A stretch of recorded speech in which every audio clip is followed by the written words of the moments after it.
What's going on, YouTube? It's your boy J-Rob back with another video.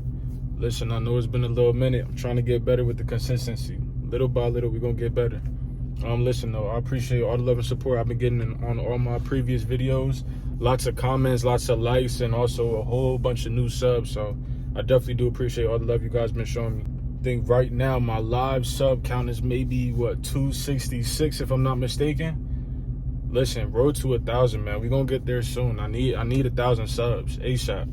Now, with all that being said, listen, today's video is about one of the most important things in the world. You know, today we're talking about credit, specifically how I started building my credit when I was 18 and how my credit has grown up until this point right now.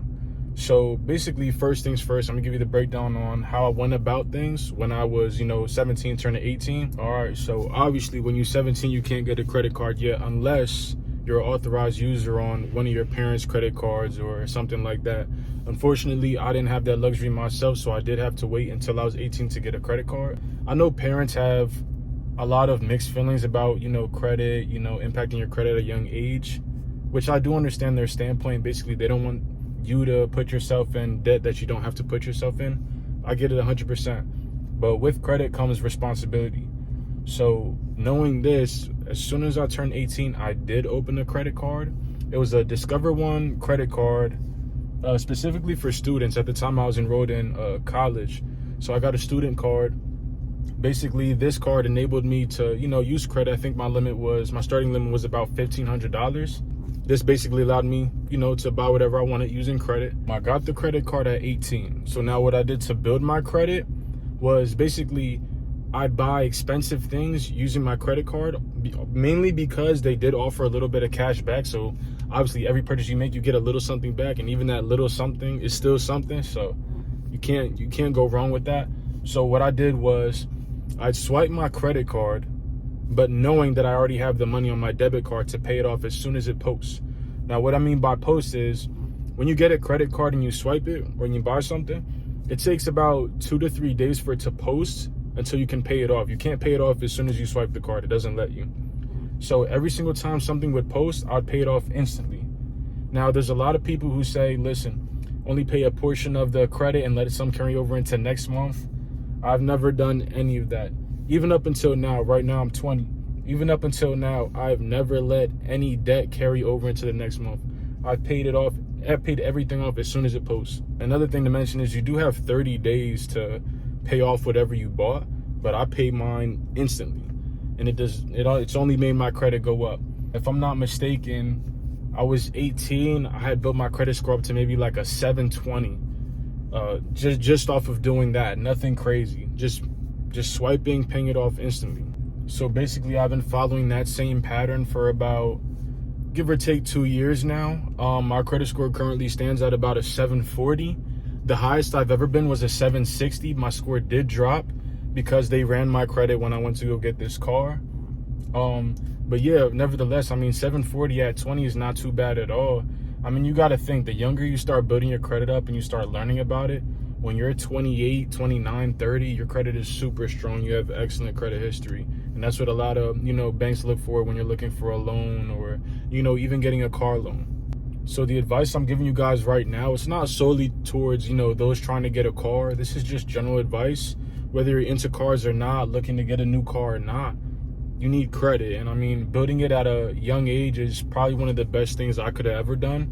Because there's a lot of people, 27, 28, and they're just starting to build their credit. So, basically, it's like you get a big old head start. So you can't beat that. Now, shining some light on those who are looking to get into a new car or a used car, even at that, regarding financing, credit plays a huge part. Basically, the better your credit, the lower APR rates you'll get. Being at, a 700 plus, your APRs are pretty high right now, but I would say you can get a rate anywhere between 3 and 5%. I think that's a pretty solid rate if you're a 700 plus. But you should be able to get that any given day without any problem, any hesitation. Now listen, some people do know this and others don't, and that's 100% fine. But when you guys are going into a dealership and you let them run your credit, what happens is they run your credit and they find which bank basically is going to make them the most money. Nevertheless, it's kind of screwed, but that's how it goes.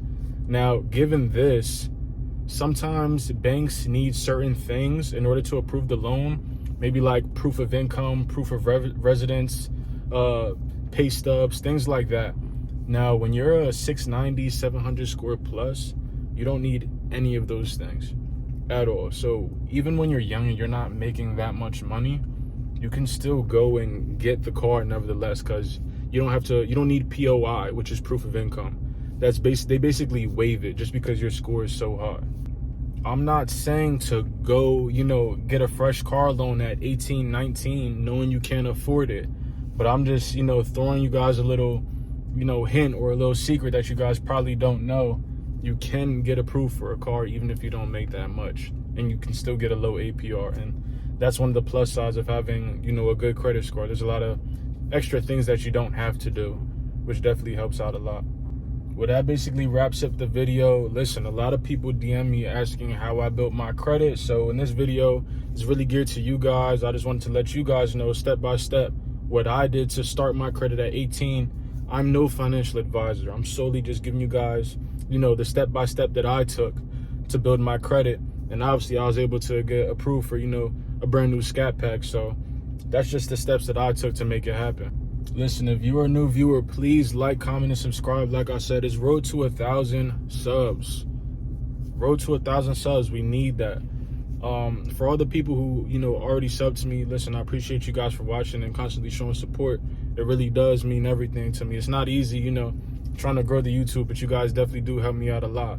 Now, for all those who do know about credit and everything, please feel free to comment. I'm open to learning. I obviously don't know everything. So any, keys you guys have, please drop it in the comment section. I'm always open to, learning new things and helping other people out. So listen, I appreciate you guys for tuning in. I'll catch you on the next one.